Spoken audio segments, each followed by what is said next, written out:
lurks in the hearts of men. The shadow knows. The thrilling adventures of the Shadow are on the air. Brought to you each week at this time by your neighborhood blue coal dealer. These dramatizations are designed to demonstrate forcibly to old and young alike that crime does not pay. On old-time sundials, a favorite motto was this: it's later than you think. Winter has a way of sneaking up on us and striking hard at those who are unprepared. Cold weather all around us will be here any day without notice. Are you prepared? It's later than you think. Safeguard your family by ordering a supply of blue coal right now. You know, blue coal is the finest of Pennsylvania hard coal. It will keep every room in your house at a comfortable, even temperature at all times. Get in touch with your neighborhood blue coal dealer tomorrow. And listen, in a few minutes, I want to tell you about a strange and exotic token, a unique piece of jewelry that blue coal has for you. So listen carefully.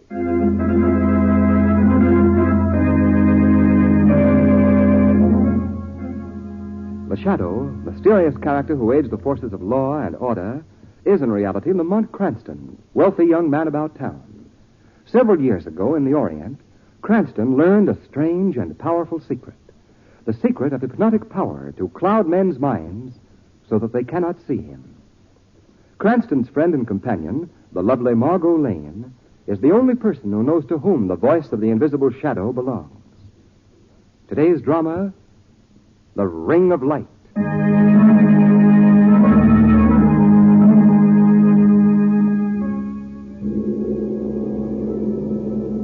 I should like to review the Ganga murders for you, Miss Lane, Mr. Cranston.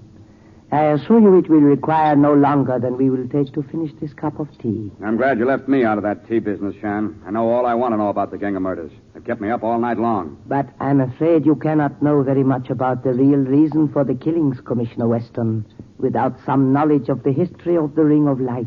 Its history? Yes, Mr. Cranston. Well, what about the history of the Ring of Light, Mr. Shan? Many centuries ago, according to ancient legend, there was a merchant bearing this name of Ganga, who dwelt in the sacred city of Lhasa in my native Tibet. This Ganga of olden times was a good man and beloved of the gods. One night, it is told, he was returning from market to the sacred city when he was pursued by a host of his enemies mounted on horseback. Fleeing across the eastern bridge to the city walls, he found the great gates of the city locked before him. In despair, he flung himself at the feet of the luminous statue of Buddha which guarded the gate. As he did so, there was the sound of thunder, and from the glowing ear of the phosphorescent image, a ring fell to the ground. Quickly, Ganga the merchant picked it up, and the statue of Buddha miraculously spoke. O Ganga, merchant of Lhasa, I have given to you this night the Ring of Light. Unto the thousandth generation it will bring good fortune and safety, so long as there be no blood upon the hands of its owner. Treasure it well, O Ganga. But, great Buddha, my enemies are almost upon me. Behold, Ganga, where your enemies are crossing the eastern bridge. Look well.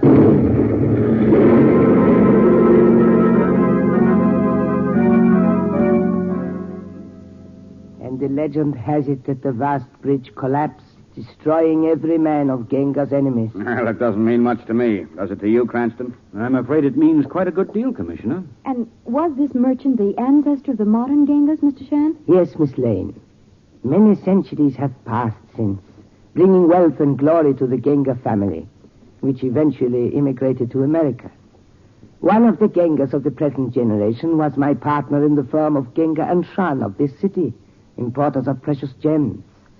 Our business prospered, and my partner, Mr. Ganga's son, Ali, was heir to many millions of dollars. All went well until one night when Mr. Ganga, alone in the vault room of our huge building, heard the automatic elevator ascending. What can that be? I didn't want to be disturbed at this of all times. Yes, I wish to see Mr. Ganga. I am Mr. Ganga, young woman. No one is allowed in my vault room without credentials. I have proper credentials, Mr. Ganga. Then show them to me. What do you have, some letter? No. This is my credential. You see?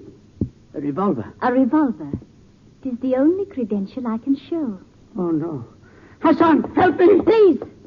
Your servant Hassan is on the first floor. He wouldn't even hear a pistol shot. I see. You're aware of that. Well, what is it you want? The key to your vault. I rather thought so. And if I refuse? The key, Ganga. You're a most determined young woman. I am. Then here, take it by all means. Take it. You're very gracious. Now to proceed with your vault. Of course. How calmly you accept this, Mr. Ganga.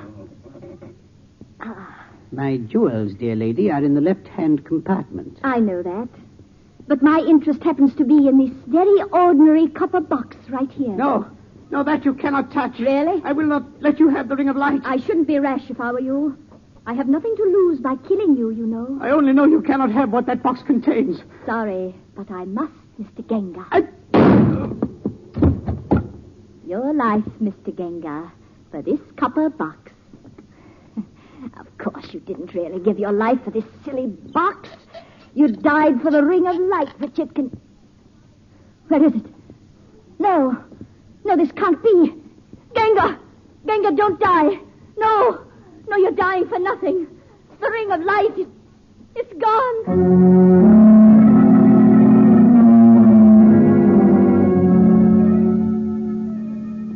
The rest of the story of the Ring of Light you remember, Mr. Cranston? Very well, Mr. Shan. Well, he should. He and Miss Lane came to my office, and Miss Lane was saying...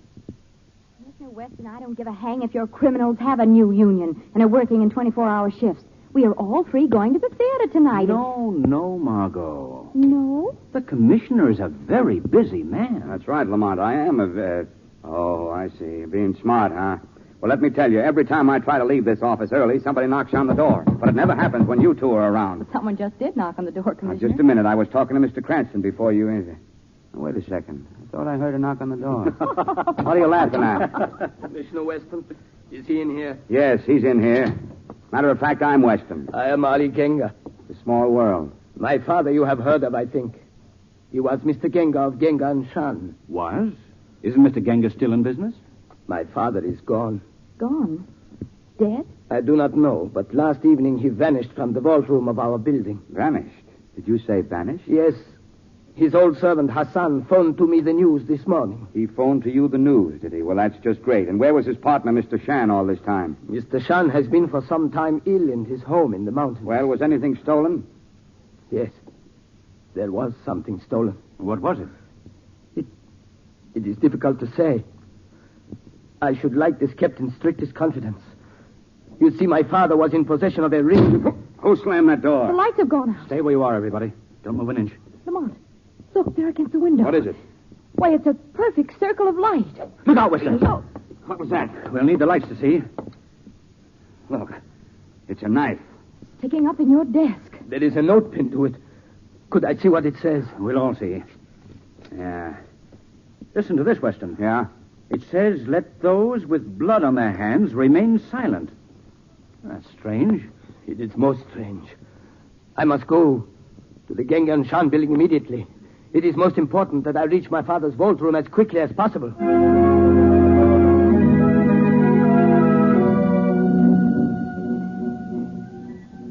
Isn't this a magnificent lobby? Well, lobby or no lobby, that young guy, Ali, is keeping us waiting down here a long time, isn't he? Well, I don't know. He beg may your be... pardon. My name is Hassan, servant to the House of Ganga for many years.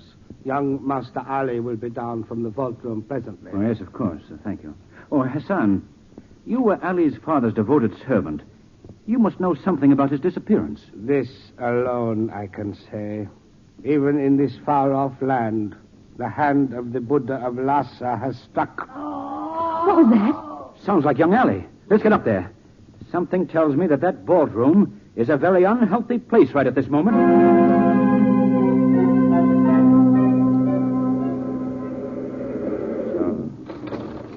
So this is the vault room. Where is he? Yes, where is Ali, Lamont? The room's empty. He was here right enough, but... What is it, Cranston? Look. Over there in the shadows by the vault. A body. Master. Is it Ali? If it is, he's aged 30 years since he left us downstairs. Oh, look. It isn't Ali, is it, Hassan? No, it is Mr. Ganga, Ali's father. He who vanished has returned. Returned with a bullet in his heart. Hassan. Yes? Open this vault. No. Master, no want me to open vault. Take the keys off the dead man's watch chain and open it. Open the vault.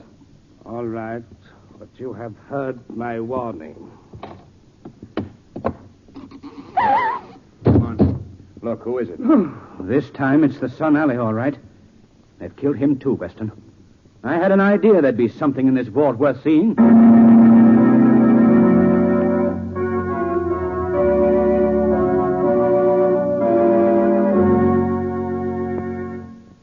In a moment, our play will continue. Meanwhile, here's the information I promised you about the strange and exotic talisman that Blue Coal has for you. It's a replica of the mystic ring that plays so large a part in today's story. There are many strange and fascinating things about this ring. To begin with, it is not gold or silver, as ordinary rings are. It is white. In India, white is considered a sacred color. The rare white elephant is worshipped in India. Mysterious power is said to reside in things white. Certainly, when you see this ring, you'll agree there is something uncanny about it. You'll say that because you'll soon discover that this ring is greedy for light. Like the wild jungle orchid that eats live meat, this ring sucks up the living light. It holds the light and glows in the dark with a weird and ghostly radiance. Yes, you actually can see in the dark with this ring when it's gorged with light. Now listen, here's how to get one for yourself. Simply send 10 cents in coin, 1 dime, to the Shadow, Post Office Box 5, Madison Square Station, New York City, New York. Include on a slip of paper the words Mystic Ring, M-Y-S-T-I-C, Mystic Ring, and also, of course, your name and address in full. Be sure to print or write your name and address clearly, so it will be easy to read. Drop the envelope in the mail, and soon you'll have a mystic light-eating ring for yourself. Take care of that today, because the supply of rings is limited. Now, back to the Shadow.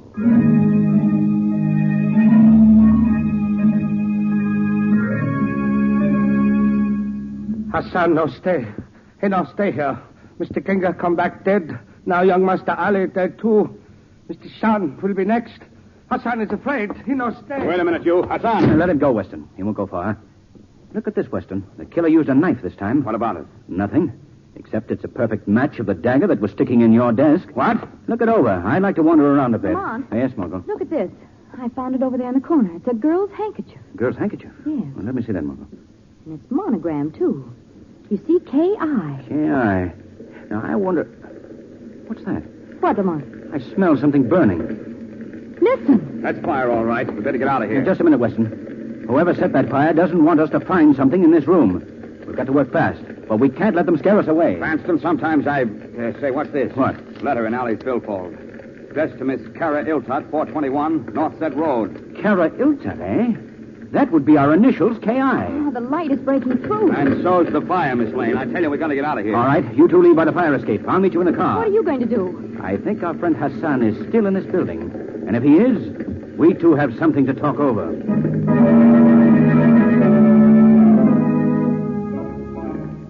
This is Hassan speaking. I am phoning you from your building, Mr. Shan. It is on fire. Yes, on fire. There is nothing you can do to save it. But I can tell you all you want to know about it. Yes. Meet me at 421 Northset Road in 1 hour. Yes, that's right, Mr. Shan. Goodbye, Mr. Shan. Now, if nothing goes wrong, we will soon have... What was that? It is the Shadow, Hassan. I'm standing beside you, invisible to your eyes. Well, why have you come to Hassan? To get the truth from you. I know nothing. Nothing. You know there was a woman here on the night old Mr. Ganga was murdered. Don't you, Hassan? Answer me. Yes, this much I know. And her name was Kara Iltot. Who is Kara Iltot, Hassan? I do not know. Let me go. The flames are spreading. Let me get out of here.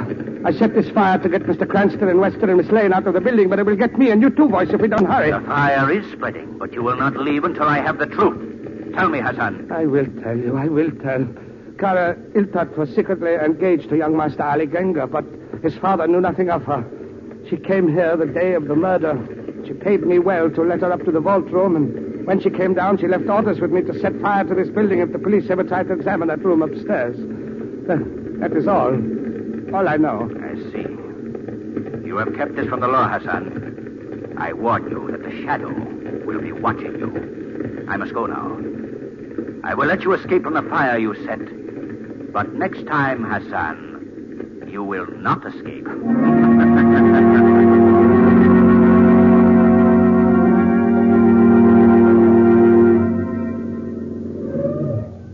Where are we, Lamont? Look at the towers on that house. It's like a palace out of the Arabian Nights. It's 421 Norset Road, Margo, and I only hope we won't be too sorry we came. Come on, helpmeets. I think we're creating a wonderful yarn to spin to our grandchildren. Well, you have to keep alive, you know, to have grandchildren. We'll see if we can manage to do that, milady. Say, look at this. What? The door was open. I'm not too sure I like that, but in we go. It's pitch dark in here. I've got a feeling something's watching every move we make. What's that? Someone's in trouble. Where's it coming from? This way. Come on, follow me. Come on, look. The lights have gone on. What was that, laughing? Where are we? Seems we're in a small room without a sign of a window. Look, those copper doors are closing. We better get out of here. A little late now. Looks as if we're trapped. You are trapped, my friends. Look, up there on that little balcony. Oh, yes. Miss Kara Iltut, I believe. I am Miss Iltut. If I'm not too hospitable, you must understand it's because I'm concerned in a rather dangerous business. I murdered Mr. Ganga. You see, I'm in love with his stepson, Ali. Stepson? Yes. Ali is his stepson, and old Ganga was not too fond of him. As a matter of fact, he was going to leave his most priceless possession to his business partner, Mr. Shan, because he distrusted Ali. That is why it was necessary to rob him, and as it happened, to kill him in the process. And now, for Ali's sake, it is necessary to kill you. Hold him on. Easy, Margo. It will be a painful death, but the most convenient I can afford you just now. No, you'll never get away with it. Oh, yes, I will. It'll be quite simple, you know. Beneath the floor on which you're standing is a vat, brimful of boiling water. It is an old Tibetan way of ridding the world of troublesome people. No, you wouldn't. I tell you I will. See, all I need to do is pull this lever. Come on. Come on, the floor is opening. Come on. Back toward this wall. What are we going to do, Lamont? Wait a minute. The floor is opening slowly. Keep backing away from the opening. I think I've got an idea. What's that? She evidently hasn't heard what happened to Ali. Have you got that letter, Weston? Yes, I have. Here it is. Give it to me. Miss Iltut. Miss Iltut. It'll do you no good to plead with me. You must die. I know you don't mind boiling us alive, but I don't think you'd want to boil Ali's last words with us, would you? Ali's last words. This letter. It was found on his dead body. Dead. Wait, I'll stop the machinery. There. Now listen to me. I have a gun here. I'll come down outside and open the door. You can hand the letter out to me. If you try to leave that room, I'll shoot you as surely as I killed old Ganga. Do you understand? We understand, Miss Iltut.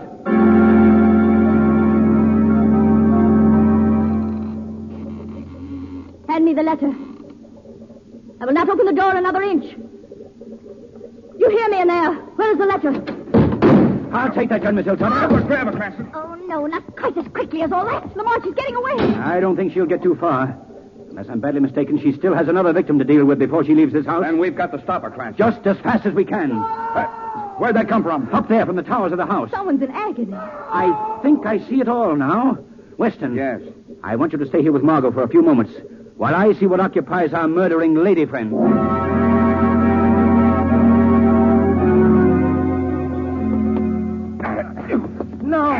No, let me live. Don't kill me. Hold him, Hassan. He will not get away, Miss Kara. Mr. Ganga was very fond of you, wasn't he, Shan? I knew when I opened the copper box and found the ring missing that Ali's father had already given it to you. It was mine by right. Ganga wanted me to have it. That doesn't interest me, Shan. Ali is dead now, and I will take from you the thing he wanted if I have to kill us all. It was very clever of you to have Hassan trick me into coming here. I think so. And now, where is the ring, Shan? You shall never learn from me. Mr. Shan doesn't believe that we'll throw him from this tower. He doesn't believe it, Hassan. Pull him over to the ledge. Yes, Miss Clara. Come over the ledge. Help!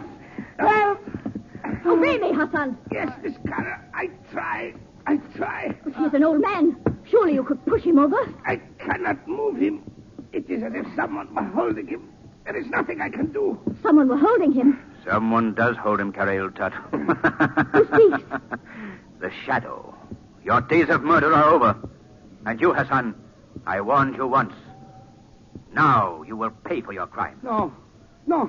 It was she. You lie. She made me do it. She made me do her bidding. She would have had me throw old Shan to his death, but you came in time. And now she goes up the tower. She would have had Shan go. No. Stop, Hassan, stop.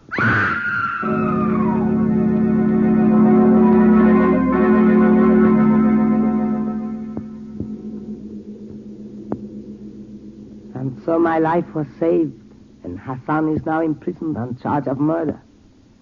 There, I told you it would not take long to tell my story.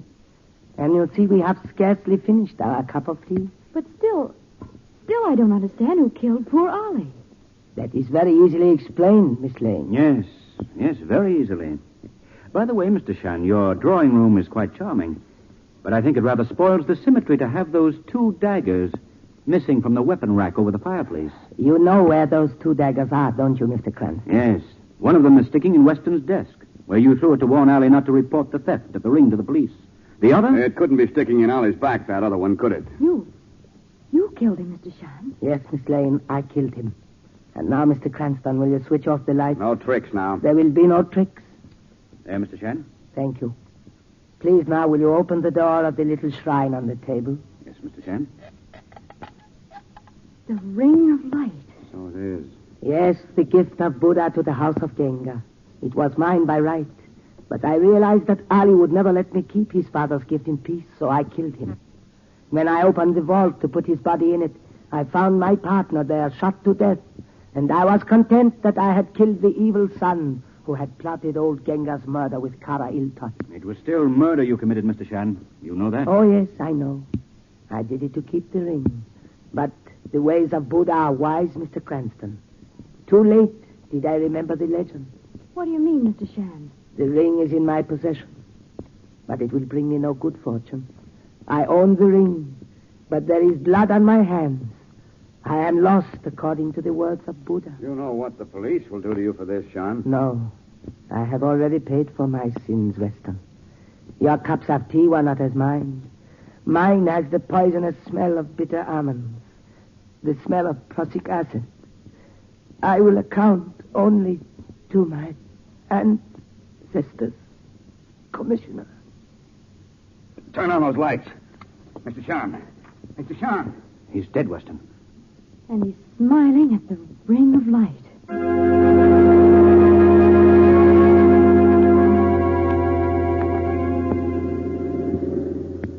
Now, you see, Commissioner Weston, you couldn't have understood the Ganga murders without knowing about the power of the ring of light, could you? Oh, power poppycock. Where's the confounded thing now? Lamont is the custodian of the ring at the moment, I think, Commissioner. Well, give it to me, Cranston. I'm going to throw it out of the window. It's caused me enough trouble tonight. Oh, I'm not so sure I'd do that, Commissioner. It might...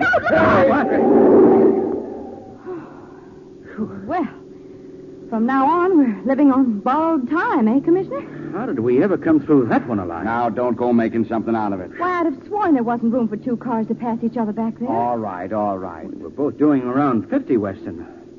Maybe the ring of light saved us from... Now, don't start any of that stuff, or But, Commissioner, didn't you notice what was in that other car? No, he couldn't have, Lamont. Otherwise, he'd have... What was it? A ghost? No, Commissioner. It was a woman driver. A woman driver? Uh-huh.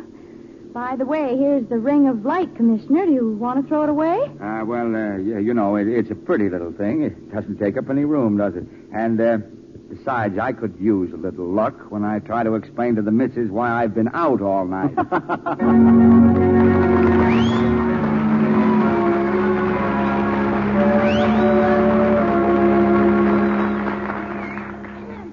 In a moment, we'll bring you again the easy directions for getting a mystic ring.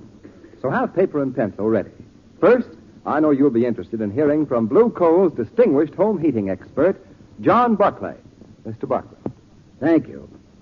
Friends, the other day I ran into a chap I know, and he was somewhat annoyed with me. He said, "Why do you keep insisting it's so easy to operate a furnace? Probably isn't the hardest thing in the world, but it certainly isn't easy." Well, that only shows that even your friends don't always listen carefully to what you say. I say it's easy to operate a furnace if you know how. Now, that latter part is very important. For example, in the changeable weather we're having now, it's a nuisance to have to run down to the basement constantly to adjust the furnace dampers. Well, all that trouble is eliminated when you have an automatic blue-coal heat regulator. As easy to operate as snapping a light switch. Automatically opens and closes the dampers on your furnace and keeps every room at an even temperature at all times. Now, here's my suggestion. Get in touch with your neighborhood blue-coal dealer tomorrow. Ask him to send a John Barclay trained serviceman to your home to demonstrate correct furnace operation for you at no charge, no obligation. Your neighborhood dealer is listed under the words blue coal in the yellow section of your classified phone directory. Call him tomorrow. Thank you.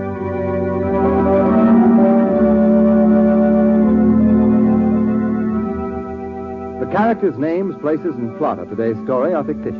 Any similarity to persons living or dead is purely coincidental.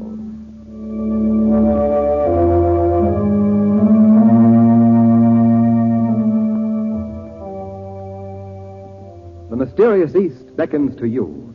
Here is your chance to get the mystic white ring that has the secret power of retaining light. Once this ring is held near a bright light, it absorbs part of the radiance, and afterward, in the dark, it shines with a grim, eerie glow.